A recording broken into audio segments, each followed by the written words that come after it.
আপনারা জানেন যে 1978 সাল থেকে বামফ্রন্ট আসার পরে যে প্রথম পঞ্চায়েত, গ্রাম পঞ্চায়েতের প্রধান, পঞ্চায়েত সমিতির চেয়ারম্যান, জেলা পরিষদের সদস্য এবং দুবার সিপিআইএম এর বিধায়ক এবং পরবর্তীকালে তৃণমূল কংগ্রেসের বিধায়ক মাননীয় কানাই মণ্ডল সমগ্র মুর্শিদাবাদ জেলা এবং রাজ্যের ক্ষেত্রে একটি গুরুত্বপূর্ণ নাম।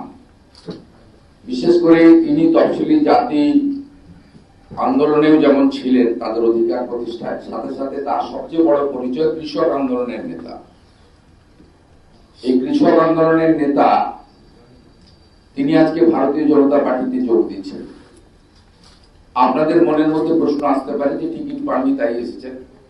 আপনারা শুনলে অন্তত খুশি হবেন, কানাইবাবু ভারতীয় জনতা পার্টির রাজ্য সভাপতি এবং আমাদের ইনচার্জ সুনীল বনসলজির কাছে এবং ভূপেন্দ্র যাদবজির কাছে বিনা শর্তে ভারতীয় জনতা পার্টিকে এবারে জেতানোর উদ্দেশ্য নিয়ে দলের প্রাথমিক সদস্যতা পদ গ্রহণ করছেন এবং আমরা রাজ্য বিজেপি আমাদের পরিবারে তাকে গ্রহণ করছি।